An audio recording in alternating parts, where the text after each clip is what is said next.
بسم اللہ الرحمن الرحیم اعوذ باللہ السمیع العلیم من الشیطان الرجیم بسم اللہ الرحمن الرحیم اصول الکافی سبق نمبر 48 میں کتاب العقل والجہل کا 13واں حصہ بیان ہوگا۔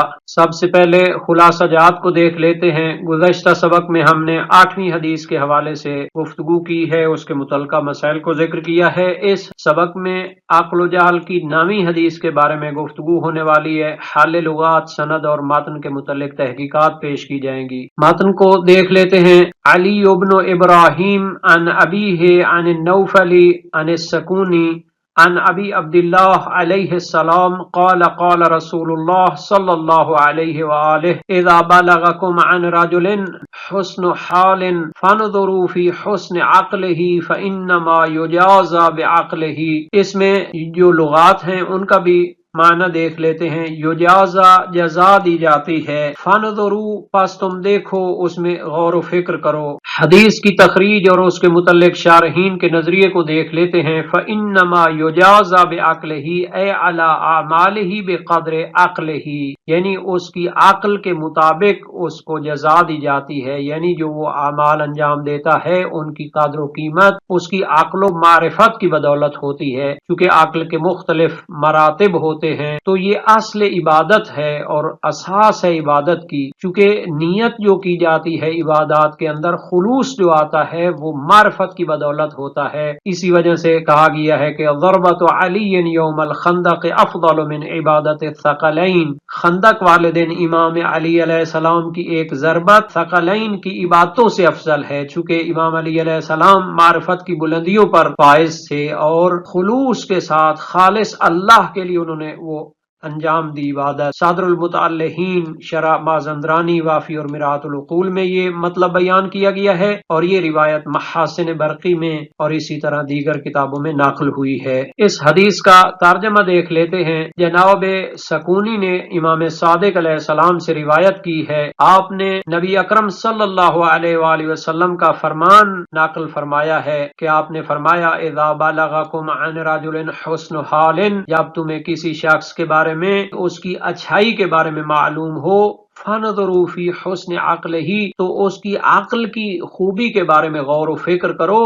فَإِنَّمَا يُجَازَى بِعَقْلِهِ، چونکہ اس کو اس کی عقل و معرفت کی بدولت جزا دی جائے گی۔ جتنی اس کی عقل اور معرفت بلند ہوگی اتنا اس کے اعمال میں وزن پیدا ہوگا، اتنا اس کی قدر و قیمت ہوگی، اتنا زیادہ اس کو ثواب اور جزا دی جائے گی۔ یہاں تک اس روایت کی سند کا تعلق ہے تو اس کے پہلے راوی علی بن ابراہیم قمی ہیں۔ جناب نجاشی فرماتے ہیں کہ ثقۃ فی الحدیث ثبت معتمد صحیح المذہب سمع فاکثر واکثر، یعنی قابل اعتماد ہیں، حدیث کے معاملے میں ثابت اور مضبوط آدمی ہیں، معتمد ہیں، صحیح المذہب ہیں، اور انہوں نے کثرت سے روایات کا سماع کیا مشائخ حدیث سے، اور کتابیں انہوں نے تالیف کی، اور آخر عمر میں اضرّ یعنی نابینا ہو گئے تھے۔ ان کی کتاب تفسیر مشہور ہے، اس کے نسخے اب بھی موجود ہیں۔ یہ نہایت ہی جلیل القدر فقیہ عظیم شخصیت کے مالک ہیں، اور ان کی جو تفسیر کے تمام راوی ہیں ان کی توثیق عام کے حوالے سے علم رجال میں گفتگو موجود ہے، اس کی تفصیل علم رجال کی کتابوں میں دیکھی جا سکتی ہے۔ جناب علی بن ابراہیم قمی مفسر کے حوالے سے ہم نے رجالی منابع فریقین سے جمع کر دیے ہیں تاکہ جو ان کے بارے میں تفصیلات دیکھنا چاہتے ہیں ان کو دیکھا جا سکتا ہے۔ معجم الادباء، میزان الاعتدال، لسان المیزان اور معجم المؤلفین و مفسرین، بڑی کتابوں میں اس کی تفصیل موجود ہے۔ اس روایت کے دوسرے راوی ابراہیم بن ہاشم قمی ہیں، وہ جناب علی بن ابراہیم قمی مفسر کے والد گرامی ہیں اور نہایت عظیم شخصیت کے مالک ہیں۔ جناب نجاشی نے فرمایا اصلہ کوفی انتقل الی قم، کہ اصل میں وہ کوفی تھے اور بعد میں قم کی طرف ہجرت فرمائی۔ جناب ابو عمرو کشی نے ان کے بارے میں فرمایا کہ یہ یونس بن عبد الرحمن کے تلامید اور شاگردوں میں سے ہیں۔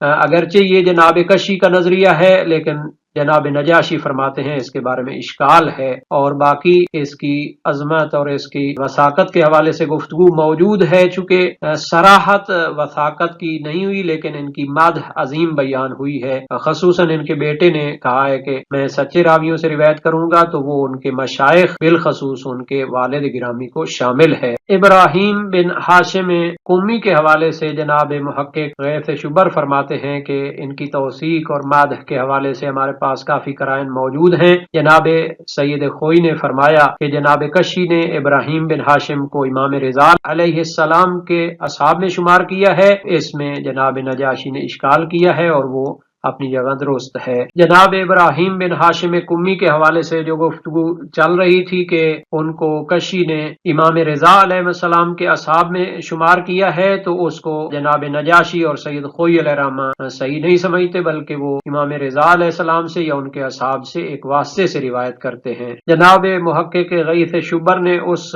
بحث میں اپنی رائے کو مزید تفصیل کے ساتھ بیان کیا ہے، اس کی تفصیل کو دیکھا جا سکتا ہے۔ جناب ابراہیم بن ہاشم قمی کو موسوعۃ و طبقات الفقہاء میں جناب جعفر سبحانی دامت برکاتہ نے ذکر کیا ہے، اور ان کے حوالے سے علم رجال کی کتابوں سے اقوال ذکر کیے ہیں۔ مزید تفصیل کے لیے علم رجال کی کتابوں کو موسوعۃ و طبقات الفقہاء نے جمع کر دیا ہے۔ لسان المیزان اور فریقین کی رجالی کتابوں کے حوالے ذکر ہیں۔ اس روایت کا تیسرا راوی حسین بن یزید نوفلی ہے، جس کے حوالے سے رجال کی کتابوں میں گفتگو موجود ہے۔ جناب نجاشی نے اس کے حوالے سے فرمایا حسین بن یزید بن محمد بن عبد الملک النوفلی مولاہم کوفی ابو عبداللہ کان شاعرا ادیبا وساکن الرئی ومات بہا، یہ شاعر اور ادیب تھے اور رے میں رہے اور وہیں پہ انہوں نے وفات پائی۔ قال قوم من القمیین انہ غلا فی آخر عمرہ، کہ قمی علماء کی ایک جماعت نے کہا ہے کہ آخر عمر میں یہ غالی ہو گئے تھے۔ واللہ اعلم، خدا تعالی اس حقیقت کو بہتر جانتا ہے۔ وما روینا لہ روایہ تدل علی ھذا، ہمیں کوئی ایسی روایت نہیں ملی کہ جو اس بات پر دلالت کرتی ہو۔ ان کی کتابوں میں کتاب تقیہ ہے، اس کی طرف انہوں نے اپنی سند ذکر کی ہے، اور دوسری کتاب کتاب السنہ ہے۔ جناب حسین بن یزید نوفلی کے حوالے سے گفتگو جاری ہے۔ جناب نجاشی کی عبارت ان کے بارے میں ذکر کی ہے، اب اس کی وثاقت کے حوالے سے دیکھ لیتے ہیں۔ محقق غیث شبر فرماتے ہیں کہ نوفلی کی وثاقت کے حوالے سے اس طرح استدلال کیا جاتا ہے کہ چونکہ انہوں نے سکونی کی روایات نقل کی ہیں اور سکونی کی روایات پر عمل کیا ہے طائفہ یعنی گروہ شیعہ نے، جیسا کہ شیخ طوسی نے فرمایا ہے، تو اگر سکونی کی بیشتر روایات میں یہ نوفلی موجود ہے اور سکونی کی روایات کو مقبول قرار دیا گیا ہے، قابل عمل قرار دیا گیا ہے، تو اس کا معنی یہ ہوگا کہ حسین بن یزید نوفلی کی بھی توثیق ضمنی شامل ہے۔ یا دوسرا طریقہ ہے کہ یہ کامل الزیارات یا تفسیر قمی میں موجود ہے اور ان کی توثیقات عام سے بھی استفادہ کیا جاتا ہے، لیکن حسین بن یزید نوفلی کو موسوعۃ و طبقات الفقہاء میں شمار کیا ہے، اور ان کے محدث، شاعر، ادیب اور کثیر و روایہ ہونے اور فقہ و حدیث کو ائمہ اہل بیت سے لینے کا تذکرہ موجود ہے، اور ان کی روایات کی تعداد بھی 867 بتائی گئی ہے۔ اس روایت کی سند میں آخری راوی اسماعیل بن ابی زیاد سکونی ہیں، جن کے بارے میں النجاشی کا قول یہاں پہ ذکر کیا گیا ہے کہ وہ معروف بالسکونی ہیں، شاعری ہیں، اور ان کی کتاب ہے جس کی طرف انہوں نے اپنی سند بھی ذکر کی ہے۔ جناب برقی نے انہیں اپنی کتاب میں ذکر کیا ہے، اور شیخ صدوق علیہ رحمہ نے ان کی منفرد اور متفرد روایات پر عمل نہیں کیا۔ اسماعیل بن ابی زیاد سکونی کی توثیق کے حوالے سے یہاں پہ بحث کی گئی ہے کہ بہت سے علماء نے ان کو ثقہ قرار دینے کے لیے شیخ طوسی کی اصولی کتاب عدت الاصول کی عبارت سے استدلال کیا ہے، اور اس کا نتیجہ یہ نکالا ہے کہ شیعہ تمام جو علماء ہیں وہ اس کی روایات پر عمل کرنے پر متفق ہیں، اس سے اس کی توثیق کا مسلم ہونا سمجھا جاتا ہے۔ تو ان کی عبارت عدت الاصول میں موجود ہے، انہوں نے فرمایا ہے وَلِأَجْلِ مَا قُلْنَا عَمِلَتِ الطَّائِفَةُ بِمَا رَوَاهُ حفص بن غیاث وغیاث ابن قلوب و نوح بن دراج و سکونی۔ گروہ شیعہ نے عمل کیا ہے ان راویوں کی روایات پر، ان میں سکونی بھی ہے۔ اب یہ فرماتے ہیں غیث شبر کے اس سے ان کی وثاقت کو سمجھا جا سکتا ہے، حالانکہ اس کے بارے میں اختلاف نظر موجود ہے، کیونکہ یہ اجتہادی ان کا نظریہ ہے یا یہ حسی ان کی گواہی ہے، اس میں بحث کی گنجائش رہتی ہے۔ یہ جناب شیخ طوسی کی اصل عبارت کو یہاں پہ نقل کیا گیا ہے کہ اگر کوئی ایسا راوی ہو کہ جو شیعہ امامیہ سے تعلق نہیں رکھتا اور وہ روایت ائمہ معصومین سے نقل کر رہا ہے اور اس کی روایت کو طرح کرنے کا کوئی موجب موجود نہ ہو، یکون ہناک ما یوافقہ، اور اس کے موافق روایت بھی موجود ہو، واجب العمل بہ، تو اس پر عمل کرنا واجب ہے۔ اور اگر اس کی خبر پر شیعہ راویوں کی سند سے کوئی خبر موافق نہ ہو، نہ ہی مخالف، اور اس میں ان کا قول بھی معلوم نہ ہو، تو اس پر عمل کرنا واجب ہے، چونکہ امام صادق علیہ السلام کا فرمان ہے کہ جب کوئی واقعہ پیش ہو اور اس میں ہماری طرف سے منقول حکم تم نہیں پاتے تو اس میں امام علی علیہ السلام سے دوسرے راویوں نے جو روایت نقل کی ہیں ان کو دیکھو اور ان پر عمل کرو۔ تو یہاں پہ وہی بات پھر آ جاتی ہے کہ یہ شیخ طوسی نے اپنی اصولی کتاب میں اجتہاد فرمایا ہے یا سکونی کی وثاقت کے حوالے سے ان کی حسی شہادت ہے، اس لیے اس کے بارے میں اختلاف باقی ہے۔ جناب محمد آصف موسنی رحمت اللہ علیہ اپنی بحوث فی علم رجال میں اس کی وثاقت کو اس دلیل کے ذریعے نہیں مانتے تھے۔ جناب سکونی کے حوالے سے غیث شبر نے مزید کچھ بحث کی ہے۔ محقق حلی کی رسائل عزیہ سے نقل کیا ہے کہ شیخ ابو جعفر طوسی اپنی کتابوں میں فرماتے ہیں کہ امامیہ کا اجماع ہے کہ سکونی اور عمار وغیرہ جو ثقہ راوی ہیں ان کی روایات پر عمل کرنے میں متفق ہیں۔ تو یہ بھی ایک نظریہ ہے اور اس کے مخالف بھی موجود ہیں۔ جناب سکونی کے حوالے سے موسوعۃ و طبقات الفقہاء میں بھی ذکر ہے، انہوں نے اس کو فقہاء میں شمار کیا ہے اور اس کے بارے میں ذکر کیا ہے کان کثیر روایہ واسع الحدیث قد روی لہ فی الکتب الاربعہ زہا 1122 موردا، تقریباً 1122 روایات اس کی کتب اربع میں موجود ہیں اور زیادہ تر وہ امام صادق علیہ السلام سے ہیں۔ جناب سکونی کے حوالے سے موسوعۃ و طبقات الفقہاء میں منابع کو بھی جمع کر دیا گیا ہے، اس میں فریقین کے منابع ہیں، المجروحین، الکامل فی ضعفاء الرجال، میزان الاعتدال ہے، تقریب التہذیب اور تہذیب التہذیب،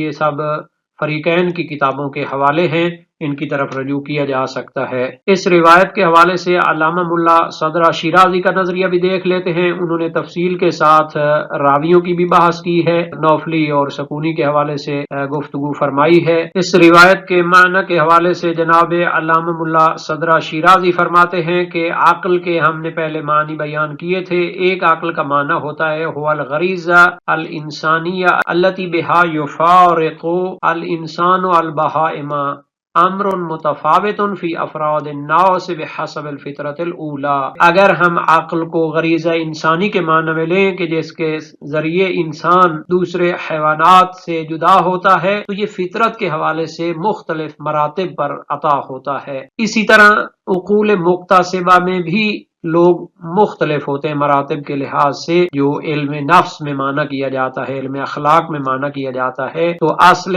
فطرت میں بھی یہ مختلف مراتب میں ہے اور دوسرے معنی میں علم نفس اور علم اخلاق کے معنی میں بھی یہ مختلف ہے۔ تو جب انسان میں عقل کا جوہر مختلف مراتب میں ہوتا ہے تو جو اس کے ذریعے علوم و طاعات حاصل ہوں گی ان کے بھی مراتب مختلف ہوں گے۔ تو جب انسان کے مراتب عقلی اور اس کی عبادات اور کمالات میں بھی مختلف مراتب ہوں گے تو اسی کے لحاظ سے پھر ان کو حساب و کتاب اور ان کو جزا دی جائے گی۔ اس کے لیے انہوں نے شاہد کے طور پر پیش کیا ہے امام امیر المومنین علیہ السلام کی طرف منقول ایک شعر ہے، ان العقل عقلانی مطبوع و مسموع لا ينفع مسموع اذا لم يكن مطبوع كما لا ينفع نور الشمس و ضوء العین ممنوع۔ کہ عقل کی دو قسمیں ہیں، فطری اور کسبی، تو یہ کسبی اس وقت تک نفع نہیں دیتی جب تک فطری عقل کمزور ہو اور اس سے فائدہ نہ لیا جائے، جیسا کہ سورج کی روشنی نفع نہیں دیتی اگر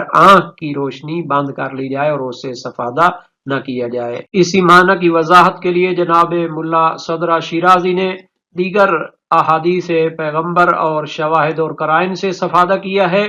نبی اکرم کا فرمان ہے بعض اصحاب سے، ازدد عقلاً تزدد من ربک قربا، کہ اپنے عقل و شعور میں اضافہ کرتے چلے جاؤ تو تمہارا رب سے قرب بھی زیادہ ہوتا چلا جائے گا۔ آپ نے امیر المومنین علیہ السلام سے فرمایا، یا علی اذا تقرب الناس الى خالقہم بابواب البر فتقرب انت بعقلک، کہ جب لوگ اپنے خالق کا قرب نیکیوں کے ابواب سے حاصل کر رہے ہوں تو آپ اپنی عقل کے ذریعے خدا کا قرب حاصل کریں۔ اسی طرح بعض روایات میں ہے کہ بعض اصحاب سے فرمایا، اجتنب محارم اللہ وَأَدِّ فرائض اللہ تکن عاقلا، کہ حرام کاموں سے بچو اور فرائض و واجبات الہی کو انجام دو تو تم عقل مند شمار ہوگے۔ اسی طرح اصحاب نے جا کر نبی اکرم سے سوال کیا، من اعلم الناس فقال العاقل، کہ لوگوں میں سب سے بڑا عالم کون ہے؟ فرمایا عقل مند۔ انہوں نے عرض کی من اعبد الناس، کہ بڑا عابد کون ہے؟ فرمایا العاقل۔ اسی طرح انہوں نے عرض کی من افضل الناس؟ قال العاقل۔ قالوا الیس العاقل من تمت مروته وظہرت فصاحته وجادت کفه وعظمت منزلته، کیا عاقل وہ نہیں ہے کہ جس کی مروت کامل ہو اور اس کی فصاحت ظاہر ہو اور اس کی ہتھیلی اور سخاوت بہتر ہو اور اس کی منزلت عظیم ہو؟ نبی اکرم صلی اللہ علیہ وآلہ وسلم نے فرمایا، وَإِن كُلُّ ذَلِكَ لَمَّا مَتَاعُ الْحَيَاةِ الدُّنْيَا، سورہ زخرف آیت نمبر 35 ہے کہ یہ سب تو دنیاوی متاع ہے، وَالْآخِرَةُ عِنْدَ رَبِّكَ لِلْمُتَّقِينَ، انسان کو باور ہونی چاہیے کہ یہ عارضی دنیا ہے، اصل اس کے لیے آخرت ہے اور وہ صاحبان تقوی کے لیے ہے۔ تو عاقل متقی ہوتا ہے اور اس دنیا کی خاطر اپنے آپ کو برباد نہیں کرتا۔ تو جناب ملا صدرہ مزید اس کی وضاحت کرتے ہوئے کچھ تحلیل فرماتے ہیں کہ اگرچہ عقل کا نام اس غریزہ کے لیے استعمال ہوتا ہے، پھر اس کے کمال کے لیے بھی استعمال ہوتا ہے، جیسا کہ مختلف معانی ہوتے ہیں کہ وہ کم مقدار کے لیے بھی یوز ہوتے ہیں اور اپنی کمال کے لیے بھی استعمال ہوتے ہیں، جیسا کہ ایک سیاہی ہے کم رنگ کے لیے بھی بولی جاتی ہے اور زیادہ کے لیے بھی، لیکن بعض اوقات جو کم رنگ ہوتا ہے اس کی نفی بھی کر دی جاتی ہے۔ تو جب عاقل سے مراد کمال عقل ہو، یہ اس کا آخری مرتبہ ہوتا ہے اور اس صورت میں وہ تمام خواہشات حیوانی اور جسمانی سے بلند ہو جاتا ہے اور معقولات کی وادی میں چلا جاتا ہے، اس کو عرفان کی بلند معرفت کہا جاتا ہے۔ تو جناب ملا صدرہ شیرازی اس حدیث پر اس معنی کی تطبیق فرماتے ہیں کہ جب عقل کے حوالے سے لوگوں کے مراتب مختلف ہیں اور ان میں بہت زیادہ فاصلہ پایا جاتا ہے تو ہر نوع کی سعادت اور شقاوت اس رتبے کے حوالے سے ہوگی۔ حسن احوال ذات کے کمال کے ساتھ مربوط ہوتا ہے۔ تو نبی اکرم نے فرمایا کہ جب تمہیں کسی شخص کی اچھائی معلوم ہو، جب تمہیں خبر دی جائے یا ناقل ہو کہ فلاں شخص عبادات میں بہتر ہے، تو فقط ظاہر پہ نہ رہو اور اس کی اچھائی کا حکم نہ لگاؤ، بلکہ اس کے نتیجے کو دیکھو اور اس کی عقل کے کمال کو دیکھو، کیونکہ یہ جو نتائج ہوتے ہیں یہ اصول اور مقدمات کے تابع ہوتے ہیں۔ یہ جو فضیلت ہوتی ہے اجر میں، یہ اس کی عقل اور معرفت کے مطابق ہوتی ہے۔ جناب ملا صالح مازندرانی بھی اس حدیث کے حوالے سے نہایت ہی علمی گفتگو فرماتے ہیں۔ سب سے پہلے اس کے راویوں کے بارے میں تفصیل ذکر کی ہے اور اس کے بعد فرمایا کہ امام صادق علیہ السلام نے نبی اکرم صلی اللہ علیہ وآلہ وسلم سے تصریح کے ساتھ روایت نقل کی ہے، حالانکہ آپ جو بھی بیان کرتے ہیں شریعت کے حوالے سے وہ اپنے آباء و اجداد کی سند سے وہ نبی اکرم سے منقول علم ہوتا ہے، تو یہ چونکہ روایت کرنے والا ان سے عامی ہے، غیر شیعہ ہے، تو اس کو تاکید کرنے کے لیے ہوتا ہے۔ بہرحال روایت میں نبی اکرم سے جو منقول ہے کہ فقط حسن ظاہر اور اس کی عبادات اور اعمال دینیہ کو نہ دیکھو بلکہ اس کی عقل کے کمال کو دیکھو۔ جناب ملا صالح مازندرانی اپنے اس نظریے کی وضاحت کرتے ہوئے فرماتے ہیں اگر اس کی عقل کمال تک ہے تو اس کا ثواب بھی کمال کے ساتھ ملے گا، اور اگر اس کی عقل ناقص ہے تو اس کے اعمال کی قیمت بھی کم ہو جائے گی۔ پس اس کے ظاہری اعمال سے دھوکہ نہیں کھانا اور اس کے ذریعے اس کے عقیدے کی سلامتی اور کمال عمل اور ثواب کی عظمت کو نہیں پہچاننا، بلکہ دیکھنا ہے کہ اس کی عقل و شعور اس کی نیت و خلوص کیسا ہے۔ اس کے لیے ایک مثال سورہ دہر کی بھی دی جا سکتی ہے کہ اہل بیت علیہ السلام نے جب فقیر اور یتیم اور مسکین کو اللہ کی خاطر انفاق کیا ہے تو ان کے اس خلوص کے لیے قصیدہ بن کے آئی ہے سورہ دہر، کیونکہ ان کی معرفت کمال کو پہنچی ہوئی تھی۔ آج کے سبق کا خلاصہ دیکھ لیتے ہیں۔ اس میں نامی حدیث کے حوالے سے گفتگو ہوئی ہے اور اس میں لغات کے علاوہ سند و ماتن پر گفتگو ہوئی ہے۔ نبی اکرم صلی اللہ علیہ وآلہ وسلم کا فرمان تھا کہ انسان کے ظاہری اعمال کی قدر و قیمت کو اس کی عقل کی کمال کے ذریعے پہچانا جائے۔ جتنا اس کی عقل و خلوص و معرفت بلند ہوگی اس کا ثواب بھی اتنا زیادہ ہوگا۔ آج کے سبق کے حوالے سے کچھ تمرینی سوالات کو بھی یہاں پہ دیکھ لیتے ہیں۔ اللہ تعالیٰ سے دعا کرتے ہیں کہ خدا تعالیٰ ہمیں قرآن اور سنت کے معارف کو سمجھنے اور ان پر عمل کرنے کی توفیق عطا فرمائے۔